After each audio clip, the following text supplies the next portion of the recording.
Hi, അങ്ങനെ നമ്മുടെ 18ാമത്തെ ലോക്സഭാ ഇലക്ഷൻ റിസൾട്ട് വന്നിരിക്കുകയാണ്. Without any doubt it's going to be NDA again and ഹാട്രിക്കാണ്. ഓക്കെ, മൂന്നാമത്തെ തവണയും നരേന്ദ്രമോദി പ്രൈം മിനിസ്റ്റർ അതായിരിക്കുമെന്ന് വിശ്വസിക്കുന്നു. ഹാട്രിക് അടിക്കുന്ന പ്രൈം മിനിസ്റ്റർ ആദ്യമായിട്ട് നരേന്ദ്രമോദിയാണെന്നാണ് എൻ്റെ തോന്നൽ. ആൻഡ് വേറെ ആരും അങ്ങനെ ചെയ്തിട്ടില്ല. ഓക്കെ, കുറച്ച് സീറ്റ് കുറഞ്ഞെങ്കിലും ദേ സ്റ്റിൽ ആ ഒരു പോസ്റ്റ് ഗെയിൻ ചെയ്തു. ഓക്കെ, അതിൽ ഈ ഒരു ഇലക്ഷൻ്റെ ഒരു പ്രത്യേകത പറഞ്ഞു കഴിഞ്ഞാൽ ഇന്ത്യയിൽ ജനങ്ങളാണ് ഇമ്പോർട്ടൻ്റ് എന്ന് പലർക്കും കാണിച്ചു കൊടുക്കുന്ന ഒരു ഇലക്ഷനാണ്. കാരണം പല പ്രഡിക്ഷനും ഈവൻ എക്സിറ്റ് പോളിൽ പോലും പല പ്രഡിക്ഷനും ഉണ്ടായിരുന്നു. പക്ഷേ അതൊന്നും അല്ല സംഭവിച്ചത്. ഓക്കെ, എവിടെയോ ഉണ്ടായിരുന്ന കോൺഗ്രസ് തിരിച്ചു വരുമായിരുന്നു. ഓക്കെ, എവിടെയോ ഉണ്ടായിരുന്ന കോൺഗ്രസ് തിരിച്ചു വരുന്നു. ആൻഡ് ഒരിക്കലും ജയിക്കില്ല എന്ന് പറഞ്ഞ ഒരു സീറ്റ് കേരളത്തിൽ BJP ജയിച്ചെടുക്കുകയാണ്. ഓക്കെ, അപ്പോൾ അവിടെയും ജനങ്ങളാണ് കിങ്. അതായത് ജനങ്ങൾ തീരുമാനിക്കും ആര് ജയിക്കണം, ആര് തോൽക്കണം എന്നത്. ആർക്കും മുൻകൂട്ടി പലരും പ്രവചിക്കും ഇവരാ ജയിക്കാൻ പോകണം, അവരാ ജയിക്കാൻ പോകണമെന്ന്. പക്ഷേ ജനങ്ങൾ ഡിസൈഡ് ചെയ്യും ആര് ജയിക്കും, ആര് ജയിക്കണ്ട എന്നതെല്ലാം.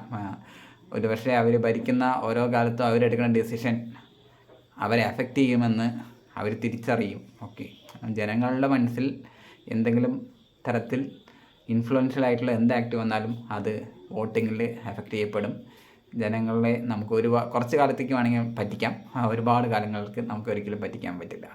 അവർ മാറി ചിന്തിക്കും. അതിപ്പോൾ നിങ്ങൾ എന്തെങ്കിലും വിശ്വസിച്ചിട്ടുണ്ടെങ്കിൽ അവർ ചിലപ്പോൾ ഒന്നും വിശ്വസിക്കില്ല. അപ്പോൾ അതൊക്കെ ഒരു പൊളിറ്റിക്സിൻ്റെ ഭാഗമാണ്. ഒന്നും ഗ്രാൻഡഡ് ആയിട്ട് എടുക്കാതിരിക്കുക എന്നുള്ളത്. അതായത് നമുക്കിപ്പോൾ കഴിഞ്ഞ ഒരു ഇലക്ഷനിൽ 10 ലക്ഷം രൂപയുടെ വോട്ട് കിട്ടി ഭൂരിപക്ഷത്തോട് ജയിച്ചാലും ഇത്തവണ ജയിക്കുമെന്നതിന് ഒരു ഉറപ്പുമില്ല. അതായത് നിങ്ങൾ ഭരണത്തിൽ കയറി കഴിഞ്ഞാൽ അല്ലെങ്കിൽ നമുക്ക് ജയിച്ചു കഴിഞ്ഞാൽ നമ്മുടെ ഡ്യൂട്ടി പ്രോപ്പറായി ചെയ്തില്ലെങ്കിൽ എപ്പോൾ വേണമെങ്കിലും നമ്മളെ അവരെടുക്കും എന്നതിൽ ഒരു സംശയം വേണ്ട. ഒന്നും ഗ്രാൻഡഡ് അല്ല. അതായത് നമുക്ക് വേണ്ടി എഴുതി തന്നിരിക്കുകയല്ല. ജനങ്ങൾക്ക് എപ്പോൾ വേണമെങ്കിലും നിങ്ങൾക്കെതിരെ മാറാം. ജനങ്ങൾ എപ്പോഴും വേണമെങ്കിൽ നിങ്ങളെ കൈവിടാം. അത് ആരായാലും ശരി, എപ്പോൾ വേണമെങ്കിലും കൈവിടാം.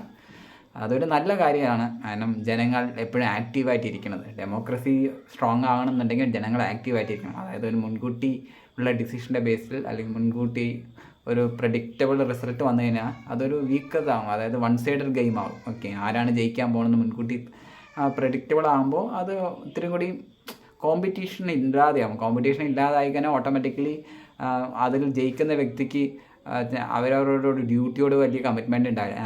എന്ത് ചെയ്താലും നമുക്ക് തന്നെ എന്നൊരു തോട്ട് വരും. അപ്പോൾ കോമ്പറ്റീവ്നെസ് വരുമ്പോഴാണ് എല്ലാവർക്കും ബെറ്ററായി ചെയ്യണം എന്നൊരു തോട്ടും വരിക. അപ്പോൾ ഇത്തവണത്തെ ഇലക്ഷൻ അതൊരു ഓപ്പണാക്കി വെച്ചിട്ടുണ്ട്. കാരണം ഒരു ഹൈലി വൺ സൈഡർ ആയി കഴിഞ്ഞെങ്കിൽ ചിലപ്പോൾ അത് കുറച്ചുകൂടെ ഗവർണൻസിനെയൊക്കെ നന്നായി എഫക്റ്റ് ചെയ്യും. അപ്പോൾ ഭയങ്കര കോമ്പറ്റേറ്റീവ് ആയതുകൊണ്ട് തന്നെ ഓട്ടോമാറ്റിക്കലി അവർക്കെല്ലാം ബോധമുണ്ട്. കാരണം നമ്മളൊന്നും മര്യാദയ്ക്ക് ചെയ്തില്ല എന്നുണ്ടെങ്കിൽ നമുക്ക് അടുത്ത തവണ പിടിച്ചു നിൽക്കാൻ പറ്റില്ല എന്നൊരു സൈലൻ്റ് ആയിട്ടുള്ള ഒരു അറ്റാക്കും കൂടിയാണ് ഈ ഇലക്ഷൻ റിസൾട്ട് വന്നിട്ടുള്ളത്.